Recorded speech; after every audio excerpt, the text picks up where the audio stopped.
Hello and welcome to Hey Boomer, the show for those of us who believe that we are never too old to set another goal or dream a new dream. My name is Wendy Green, and I am your host for Hey Boomer. September 11th. I am sure we all remember where we were on September 11th, 2001. I was living outside of DC in the suburbs of Northern Virginia. And I actually know a few people that were killed when the plane hit the Pentagon. And if we've learned anything from this tragedy, we learned that things can change in an instant and that life is short. And I hope that we could also learn that there is no place for hate in our lives. As we are heading into the fall in September, bringing in some of our cooler weather, I am really looking forward to some of that cooler weather and the beautiful colors. And for the month of September, I'm going to be focusing our topics around family. So family, in today's episode, we're going to talk about some of what's messy about families and messy about ourselves. And we're going to get some ideas about how to address those messes, how to declutter, how to get organized. And I know for me, I'm really looking forward to this, particularly for my office space. I need really to focus on that.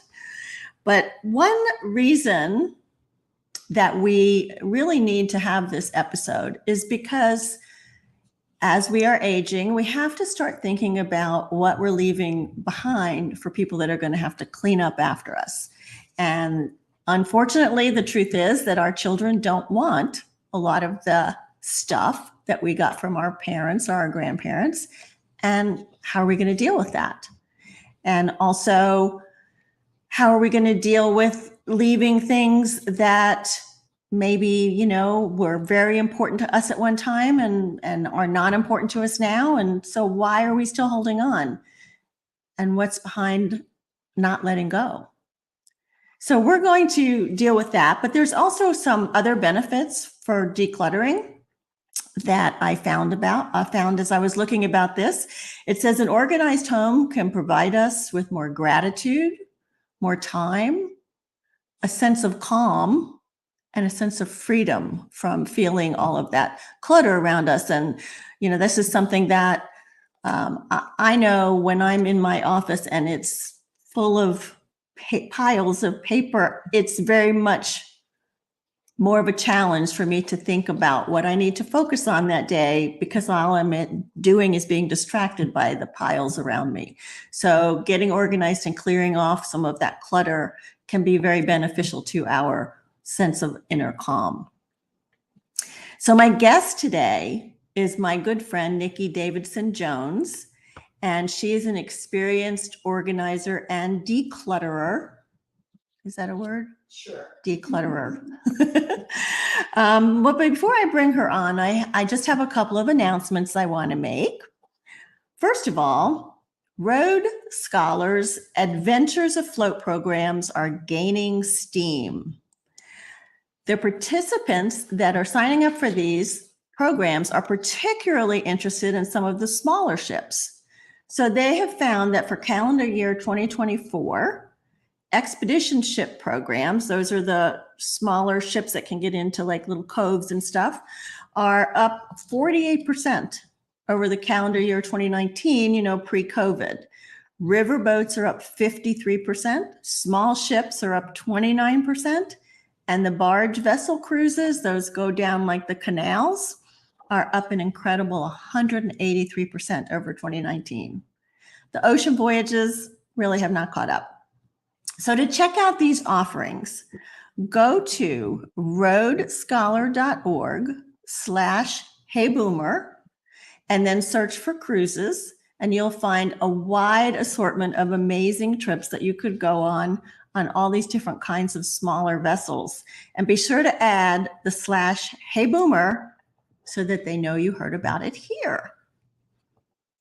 The other thing I wanted to remind you of is that on Hey Boomer, we have a private Hey Boomer group where we have all kinds of discussions and questions and encouragement and memes, and we're building a community there. And if you're not a part of the Hey Boomer What's Next private Facebook group, I invite you to join that group.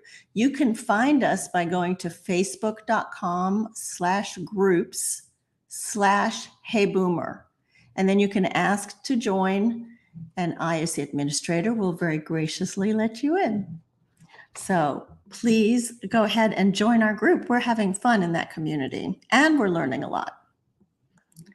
All right. Are y'all ready to meet Nikki? Nikki is here with me, so I'm going to invite her to come over and sit in this chair. Hi, Nikki. Hello. All right, so let me do a brief intro. Nikki was born in Minneapolis, raised in Louisiana and California. She has a degree in American Studies from the University of California, Davis campus, and a certificate in home organization. She's worked in marketing, education management, and sales, and has 2 wonderful adult children. Her interest in organizing began as a frustrated, disorganized working mom. And 30 plus years later, she's still a work in progress, aren't we all? Yes. Her business name sums up her approach: declutter, organize, reimagine. Nikki was widowed in 2014, and she spent the last decade reimagining her life. So we're so glad you're here, Nikki. Thank you. Yeah. So I want to get started by saying that you started out saying that you were a disorganized mom. Yes. And so you started to learn how to get organized. So tell us about how that interest came about and you grew it. Okay. I had 2 young children. I was working. I had to work. My spouse was working. My husband was working, and nothing else was working. And I checked a book out of a library called Confessions of a Organized Homemaker. Oh, nice. I think it was a self-published book, maybe. I don't know, but it was one of those things where you read it and you go, oh, this isn't as hard as I think. I just have to do this, this, and this. And slowly did those things, and I just felt, as you were saying, more calm in my life because things were more organized. I am not by nature an organized person. I am all over the place sometimes, and having a calm home does help me a lot too. Over the years, I've learned that I can live with a lot less, and that helps give you a different kind of freedom. And I've helped a lot of people figure out how they want to reimagine their lives and their homes. Yeah. So it's been a good thing. This is primarily a post-retirement kind of job for me. I started years and years ago. Probably the first people I helped was the kitty cat showed up. First people I probably helped probably more than 30 years ago, but it's been a while. Hey, babe. Yeah. So I am surprised to hear you say that you're not by nature organized, because Nikki walked into my office and she was just, it was like immediately she was like, oh, you could do this, you could do this, you could do this, which of course was raising my anxiety because I was like, I don't know how to do any of that. So, so she's going to help me with that. Yes. But there are a couple of really famous books about organizing or decluttering. Marie Kondo, she has several. Yes. And then there's this new one, maybe not relatively new, about the Swedish art of death cleaning. Yeah, which has a title that's very interesting and captivating. Yes. They're 2 different books that work really well together. The book, The Swedish Art of Death Cleaning, is more of a memoir written by a woman, and she says she's somewhere between 80 and 100. And she is going through her life, through memories, and how she downsized a few times, and how she dealt with getting her house and her life prepared for her later years. And apparently in Sweden, this is a word these are words that they do use, but basically, as it applies to us, it's making sure that your house and your life is ready for your children when you pass on. So you do the hard work of going through all those drawers and getting rid of all those excess things you don't need, really, that you've just kept. It doesn't necessarily mean you throw everything away, but it means you are conscious of what you think your children or your friends will want, what will make them happy. What you think will bring them joy, to connect it back to Marie Kondo, when you're gone, and how to get rid of everything else. So you're looking at your family and what they would need and want. And then she goes through a lot of steps about how to pass things on. She is she's very single-minded in how to do this. She has very clear passion on how she did her life, and it's an interesting read. Okay. I wouldn't read it for tips on how to declutter. I would read it for motivation on what you need to think about to be motivated to take that step. To deal with the things that you want to leave behind or not leave behind for your family. Right. Okay. And Marie Kondo has more specific approaches that she uses, and she has great ideas. I use a lot of her processes to help people. But the most important part about that book also connects to what the woman who wrote the Swedish death cleaning book wrote. And that is, what really motivates you to make a change in your life at whatever age? What motivates you to figure out what's important to you? What motivates you to figure out where you will live your best life? Marie Kondo talks about things that spark joy, and we all know we have to have things in our houses that spark zero joy, but we still have to have them. Right. So, but what motivates you to figure out how you want to live, basically, and what's important to you? Sorry. Okay. So I would think, though, with the Swedish death cleaning, I can't in a vacuum just think about what I want to leave for my kids. Isn't that a conversation I should be having with them? You know, it's very interesting. The woman who wrote the book has a fantastic relationship with her children. And apparently they have lovely, deep conversations about life, and there's no judgment, and there's no resentment, and none of the other consequences of conversations with our children sometimes, or how they feel about having conversations with us. Okay. So in a perfect world, sure. But sometimes, well, the world isn't perfect. So sometimes we just can't do that. But yes, if you can sit down and have a conversation with your kids, most of whom, in my experience, will say, Mom, I don't want any of it. Yeah. I don't want it. I have a house, I have a life, I don't need any of your stuff. You have to accept that as an answer. You have to take that at face value and say, okay, none of my children or relatives, grandchildren want anything of this house. So then I am 100% free to decide, what do I want to live with? In some ways, that's a huge gift if you trust that your children really mean it. Sometimes, but I've also helped children after their parents have passed on, and they walk into a house that is just filled with things that are terrifying, evoke bad memories, evoke wonderful memories. And every once in a while, I'll work with a family that says, we don't want any of it. We took the 3 things that we wanted. My brother took the 3 things that they wanted. And just get rid of everything. Yeah. And I have to tell you, I charge those people less. Just get rid of everything. Because you don't have to organize. Yeah, it's very clear. Sell this, donate this, trash this, and I get to make the decisions. But that's rare. Yeah, that's rare that somebody, after their parents pass on, that they are willing to just say, I got everything I need from my mom and my dad in their lifetime, and I don't need anything else, and there are no material things in this house that I need. Yeah. And that's kind of how you really, if you want to talk about a generational gift, what a fantastic generational gift, that when you pass on, your children are not cleaning up after you. Right. They are not going through everything trying to decide, did mom love this? Did dad love this? Do I love this? There's enough in grief that sometimes that is so overwhelming and so difficult. People put it off for years. They'll have a house full of their parents' stuff or their spouse's stuff that they just can't face. I mean, what a gift to be able to say to your kids, okay, I'll take care of this before you go. Yeah. Before I go. Before I go. Right. Before I go. And, you know, I have had some dishes that I got from an aunt, and I did ask my kids if they wanted it. So I gave it to them now. If they say yes. Yeah. Absolutely. Yeah. And I know a lot of children, and we're talking about adults here when we talk about children, resist and say, oh, you know, it's a game I play. My mother tries to give me things every time I visit, and I try to resist.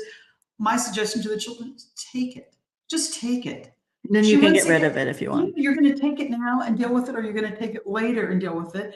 And the parents have to give things with a gift, with the concept, once I give it to you, it's yours to do as you wish. Good if point. you want to keep it in your life, you can. If you want to pass it on to a friend, or you want to sell it or donate it, it's out of my life and it is now yours. And that's an ultimate gift, right? Yeah, that's a good point. When you give a gift, so if your parents are trying to pass on the dishes that your great aunt had, and you don't really want them, but your mom needs them out of the house, be gracious, say thank you, put them in your car, drive by Goodwill. If you don't want them. If you don't want them. Yeah. Yeah. So yeah, we can make this easier on ourselves, or we can make it difficult. And that goes for the children and the adult and the parents.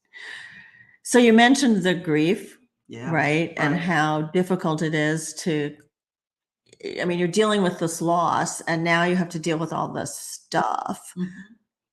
What about, I mean, you lost your spouse. Right. Like, how did that work? Well, like for me, seeing his clothes in the closet was just overwhelming. And I had to get all the clothes out of the closet. As soon as possible. As soon as possible. I mean, within weeks. But I know people who have held onto their spouse's clothes, or if they lose a child, their children's clothes for years and years. It's a totally personal decision. It's really what it is that will make you what will make you feel whatever you need to feel in the moment. Have I ever regretted that I gave away all my husband's clothes? Not for a second. I mean, somebody got to wear them.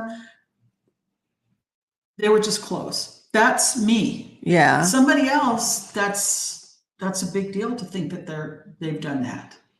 What about some of their other personal stuff? I mean, was that harder to let go of, like tools or jewelry or anything like that? I mean, I've gone through 9 years now of grief, and I still grief does not go away. I don't even think it changes. I think everyone goes through their own grief journey. And I could not even recommend do this or do this or do that. There's no good way, because you're grieving. You've lost somebody, and it's hard. It's just plain hard. And the way I did it worked for me. I will listen to somebody, and it's the same actually when I go to someone's house, not like you did today with me, where we just like brainstorm 5 minutes. My office. But everybody comes to their clutter, disorganization, or a life change with their own perspective, their own needs, their own just way of handling things. And so I have to just kind of sit back and figure out what's going to work for this particular person.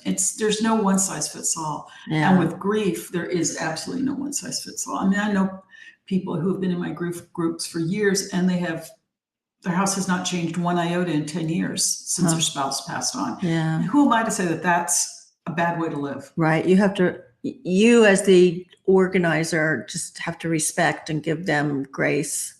I try to do that with everybody. Yeah. Yeah. I think I'm pretty patient and compassionate wherever anybody is in the moment is what we deal with. I mean, I've helped people who's, for example, a spouse had total reign over the garage, and he had tools and motorcycle stuff and fishing stuff and all the paraphernalia and stuff you keep in a garage.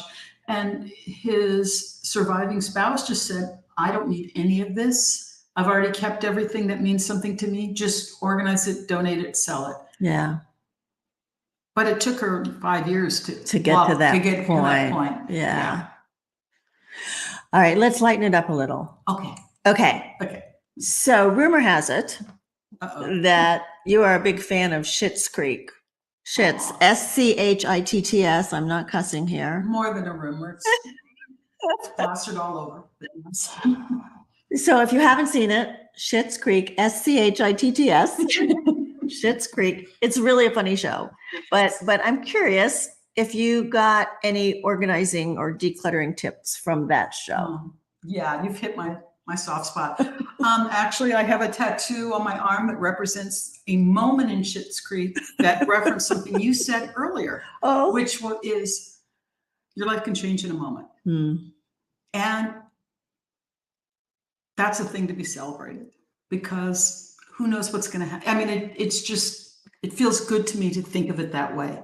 The other part of Schitt's Creek for me that I think really connects is that you can lose what you consider to be the most important thing in your life, the thing that defines you, the thing that makes you feel comfort, the thing that brings you the greatest joy, in my case, a spouse, in their case, money.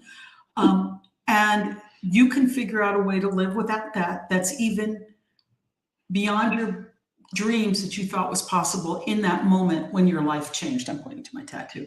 In the moment when your life changed. And so I use that concept all the time when I'm working with people. The other message from Schitt's Creek is nobody's thinking about you the way you're thinking about you. Oh, so true. So no one's judging your house. And if they are, they're not your friends anyway. That's right. So you live the way you want to live. They're all worried about what they look like, what they're doing. And so when we're just going to make your closet the way it works for you, your office the way it works for you, your kitchen the way it works for you, because that's who's using it. That's who it's important to. So those are two things. I mean, you could go on and on. I'm sorry, you could do an entire podcast series about Schitt's Creek, and I would be fine with talking about it. But I think those are two of the biggest points. One, in their case, money, and they chose to have experiences rather than things, and they chose to have relationships rather than things. And I think both those work really well with the concept of how do you live with less and be happier. That's a really important statement. Experiences rather than things, and relationships rather than things, because, we go through that time in our lives when we're in our 30s and 40s and we're accumulating, right? Because that makes us feel successful. So we have the car and the house and all of the... And it makes us feel successful and all the things that we need because of the life that we're living when we're 30 and 40. And we're working and we need more, we need a lot of stuff. Right. And now at this point in our lives, we can start to downsize. And I don't know that I'll ever be a minimalist, Yeah, don't have to be. But I think it would be helpful, and tell me, but I think it would be helpful to not necessarily start with, and Philip's going to get mad at me for this, my friend Philip, not necessarily start with the end in mind of what am I going to leave for my kids or not leave for my kids, but start with, as you were saying, what is going to make me feel better as I'm living in this space, and what can I let go of? Right. Absolutely. And definitely, you do not need to be a minimalist. If you love the thousands of books that you've collected over the years, go for it. But have bookcases and take care of the books and make sure they're not in dusty boxes in the garage. Respect what you love. Respect what you love. And that's true for everything that you've accumulated. If it's up in the attic and it's filled with dust and you're worried about mold, how much do you love it? How much do you really care about it? If your answer is, I love it and I care about it, bring it down and put it in your life. Don't just let it sit up there. If, they say if you release something, you have room for more love to come into your heart. You can look at it that way. You can also look at it like, I love this. I'm sharing it with love, and I'm going to donate it, and someone else who loves it's going to find it. Do you find that when things are messy, and maybe they never are at your house anymore, but do you find that your whole system gets kind of revved up and you don't feel comfortable? I can tell when I'm going through something. I'll have piles of clothes on my bed that I have worn, but I haven't hung up yet, or I have to fold and put away. Piles to me are indication for me that I'm not focusing on making my life as easy and simple as I could. But easy and simple is my way of wanting to live. Someone else might choose to live in a complicated world. And all I can say is if you know where everything is and you don't cause yourself stress to find it, it's okay. You know, it's when people stress themselves out looking for a letter that got sent to them 3 months ago and it's in a pile and they can't find it, and it's tough to live that way. So I have to ask you this. Have you worked with couples doing this? Interesting. Have I worked with couples? Because I would imagine, you know, you always hear the story about, right? Like the wife is very organized or the husband is very organized and the other one like leaves their socks on the floor and they're I have worked with couples. I've worked with couples who are getting ready to sell their house. And I help them downsize their living space so that the realtor could come in and take pictures so that they could get prepared for their next move. They were I've done that twice with couples. And in both cases, they were very motivated to listen to me. Okay. Because they wanted to sell their house for as much money as possible. Right. And they wanted to make the move as easy as possible. Now, whatever fights they had off site or when I wasn't there, I don't know, to get them to that place. But in both cases, it was like, okay, what do you want us to do next? What should we do next? Yeah, if they share, just like any other thing in a couple, if you share the same end goal, even if you have different ways of getting there in a couple, you can get there if you respect the fact that you approach things differently. Did the stronger of the two load the truck and take the stuff to the Goodwill, while the person who was the less strong person, you know, went through the kitchen cabinets? Yes. But they divided the roles based on how it worked for them. Yeah. That's an interesting question of what if, that's a marriage counselor question. Well, you know, honestly. I guess it made me think because of the way you approach it. You know, you're very much respectful of what works for that person. And then I thought, well, what if you have two people and something works differently for one than for the other? Well, that's why they call them man caves and sewing rooms. Right. You know, or whatever term you want to put. My office. You have separate spaces that you can keep the way you want. Oh, I thought of another family that I helped. Definitely two totally different styles. Okay. Very different styles. But we worked on her office and we worked on his den. Okay. And so, you know, they went to their own corners. Yeah. But I think the bigger question you're asking about is more of a marriage counsel, marriage therapy question than a decluttering question. Because you're still trying. But from the way it sounds, Nikki, you are also doing some counseling, coaching. You know, you've got to read the people. Absolutely. A huge part of what I do is trying to find out where somebody is with their disorganization or their clutter or just their reimagining of how they want their room to look. I'm going to houses where I think everything looks great and they say this living room isn't working for us. It feels disorganized, and you look around, there's just beautiful. Yeah. And really what it is, well, we sit here, and they don't have a spatial understanding of where to put the sofa and things like that is part of reorganization. Yeah. Reimagining your life. So I am able to do that often to help people.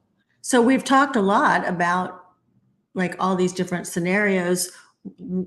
What do you think like pushes someone to that point where they're like, okay, I need to call, I need help? Well, if I knew that, I'd have a lot more clients. I think what pushes people is they are unhappy with how they're living. They are unhappy with their closet, or they're unhappy with their kitchen. It just doesn't feel like it's ready, just doesn't function, or it's been this way for a long time and they're ready to make a change. there's so much about grief that goes with that. And it's not just spousal grief. It can be losing a parent or a child or even a pet. And sometimes you just get overwhelmed, and then you look around after a month or 10 years and you go, oh my gosh, how did I let it get like this? Yeah. Everybody has whatever their motivation is what we'll do. I want to go back to one thing you said though about the psychology of it. I've only worked with one person that I think was a actual hoarder. And that is a disease, essentially.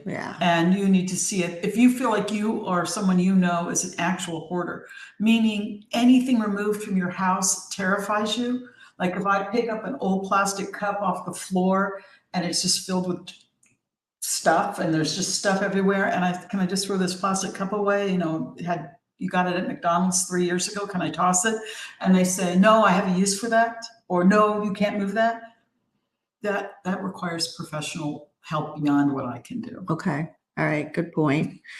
As I was thinking about this episode, right? I have kept journals for years and years and years. And some of them I actually have already gotten rid of because they were journals about my kid's dad.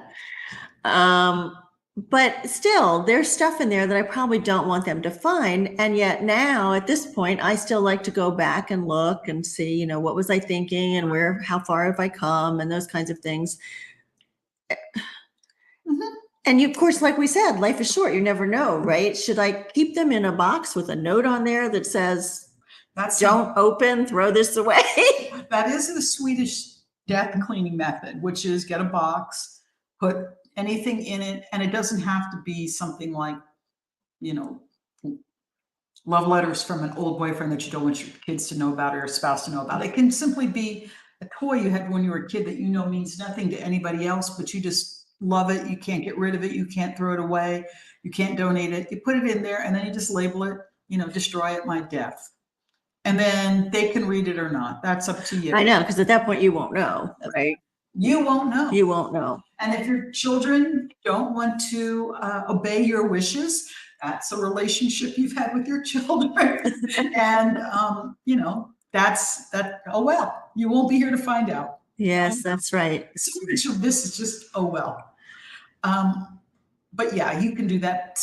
Like, for example, I have written things that didn't happen, that were just, you have trauma in your relationship with your husband. I mean, we all have, anybody's been married as long as I was, there's times you don't get along. Right. And you write stuff down that you really don't mean, but you say you mean it in the moment. You mean it in the moment. But do I want my kids to read that? No. Oh, no. And so I've gotten rid of a lot of that. Yeah. Because it doesn't serve me anymore. Right. Those memories do not serve me. So when I was downsizing and moving after my husband passed away, I don't need that. Right. I want the good stuff to remember. I want the good stuff. Yeah. But yeah, if you have things that, because you're right. I mean, we think we're going to have this long life and we're going to know how it's going to slowly end, but it could end driving home. It could end driving home. Yeah. I hate to think of it that way, but I mean, and this is something I don't know if it's on your list, but as boomers, make sure someone knows where your will is, where if you have a financial advisor, how to get in touch with that person, bank accounts, numbers, safety deposit box keys, all those kind of things that you can put all of them in one small box and tell your kids, like, it's the purple box in my closet on the floor. And then that's all go there and all the answers are there and you'll know who to contact and what to do. I think that's a huge gift to give your kids. Yeah. And I think we'll cover that in another episode when we talk about also decluttering your computer. Yes. Because you got a lot of stuff on your computer from years and years and years ago that you don't need. And if anybody even knows how to get into your computer. Right. Do they know how to get in and all of your accounts? My phone, all that's gone once my fingerprint is gone. Yeah. So there's things like that, but we'll do another episode about that. But be a good one for that. That's probably a good thing for every adult to do. Right. And just, after you pass on, you just don't want people to be scattered any more than they already are. Right. Make it any harder than it already is. And I would encourage the conversations with the family that's going to have to go through your stuff as best you can. Right. But what about the kids that have moved out and left all their crap behind? I have so many stories about this, and I walk into houses where children are in their 30s and their bedrooms are exactly the same as they were when they were 18 and went off to college, and their stuff is still in there from high school. Yeah. Again, not my place to say that's insane, but I mean, that's a bedroom that you are taking care of, paying for, heating, air conditioning. You probably go in there and vacuum every once in a while.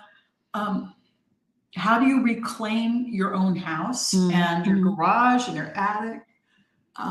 There's people who will say, if you don't get everything out of here by December 31st, it's going. Then as a parent, you gotta be strong enough to toss out all those baseball trophies and ballet ribbons or whatever it is that you've accumulated over the years, and just let them go. Let them go. They are things, if they meant something to your kids, really, they probably would have them with them. But if they're just hard for them to let go, that's a really deep, heavy conversation. I know people, I've worked with people who have had every toy their child has ever played with. And they now have grandchildren, thinking that their grandchildren are going to want to play with those toys. And some of those children don't want to let go of the toys, even though they don't serve a purpose in their life, but they have to have those toys. And, part of it is how much do you want to, of your space, do you want to devote to that? Yeah. And that is true. I saved books that were favorites of my kids that I couldn't wait to read them with my grandchildren. Of course, now my oldest is off in college. She doesn't want to read that book with me anymore.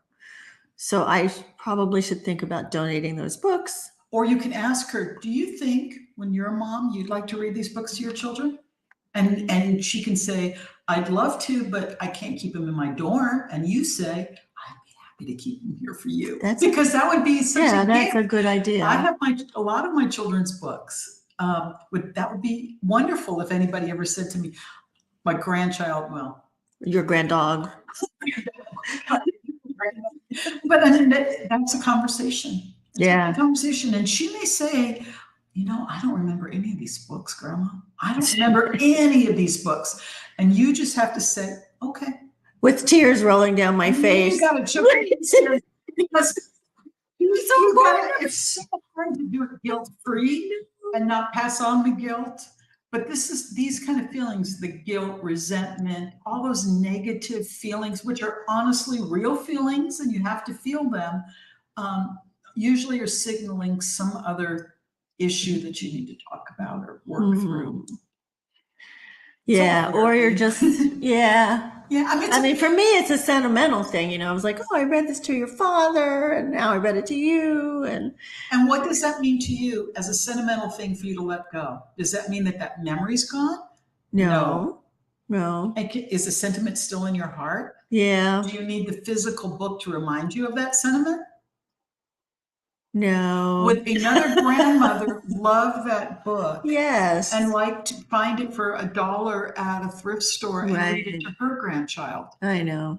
It's passing on the love. It's passing on the connection you had with your family and giving that opportunity to someone who may not be able to walk into a bookstore and buy a $20 children's book, because that's what they are now. You're so good. And I like the idea of asking them, would you like this to pass on? I like that idea. It also generates a conversation with your grandchild. Oh, I remember when you read that to me. It was storming that day. There was so much lightning, and you were so, people kids carry those kind of memories. They do. Even if they don't remember that particular book, they might remember the feelings that they had when you read to them. Yeah. If you let go of that book, the feelings still stay. Yeah. They don't need that book to remind you of that. That's so true. That's so true. Oh, that's so good, Nikki. All right. So Who knew that just like cleaning out someone's kitchen cupboards could be so emotional? But it is. It it really is. It is. It's emotional when you actually get started with it, and it can get overwhelming. So Yes. give me 2 or 3 takeaways, just ideas to get started, and what, if you start to feel overwhelmed, what's the best thing to do? I like the Marie Kondo's suggestion of starting with clothes because clothes are the least emotional for most people. If it's an emotional, I just commented this to a friend of mine who was talking about getting rid of some of their clothes and how emotional it was because they wore those clothes in a different part of their life. Take a picture of yourself in those clothes, take a selfie, donate the clothes, let someone else enjoy them. Because there is an emotional attachment to clothes. And if you come across something like that, celebrate it, take a picture, but then pass on the clothes. But if you start with things that are easier, like clothes, it snowballs. So that would be one suggestion. Okay. Like things together. Put all the things on this is a Marie Kondo thing, put all the pants in a pile. And if you're doing kitchen, put all the spices in a pile. And if we're doing your office, put all the paperwork in a pile and sort them out and figure out what you need to keep and what you don't need to keep. And that gives you more of a system. And the same system works in an office, that works in a kitchen, that works in a bedroom. It's all finding out what you need to keep and what you don't need anymore in your life. Yeah. This has been so good. There've been tons of comments. Most of them I've missed. I'm sorry, people, that I've missed your comments, but they've been great. Let me let people know how they can reach out to you to get more help. Okay. So you can email Nikki at Nikki, N-I-C-K-I, Nikki D. Jones at gmail.com. And I made a Facebook page. She also has a Facebook page, and you can look for that. It's called Declutter, Organize, Reimagine. And if you just search in Facebook, you'll find the page. You can just message me. I'd be happy to talk to them. Can you help long distance? I have helped long distance during, or even close distance, but during COVID. Yeah. We did it via FaceTime. Okay. And the person just walked around with their iPad or their phone or whatever and looked at different things. So yeah, well, wherever they are. That's kind of the key. You have people wherever they physically, mentally, emotionally, you just start with this. Isn't she wonderful? I love Nikki. So, okay. So you know how to connect with her, Nikki D. Jones at Gmail, or Declutter, Organize and Reimagine on Facebook. I also want to remind you that if you are looking for any trip, but some of those awesome cruises that Road Scholar offers, you can go to roadscholar.org/heyboomer and search for a country, a national park, a type of trip, even a grandparent trip. And if you want to join us on our Facebook group, just go to facebook.com/groups/heyboomer and ask to be led into the group and start to join into the conversations there. So next week, yes, we are going to be talking about grandchild travel. And the woman who's going to be on the show with me, I actually met her on the Windjammer cruise when I went this summer with my grandson, and she was with her grandson. Her name is Barb Flacco, and we just had such a good time and good conversations about traveling with grandchildren. So we're going to share some of our experiences, across the board, not just that one trip, but across the board, and some of the pitfalls that you need to think about when you travel with grandchildren too. So join us for that. And as you know, I like to leave you with the belief that we can all live with curiosity, live with relevance, and live with courage. And remember that you are never too old to set another goal or dream a new dream.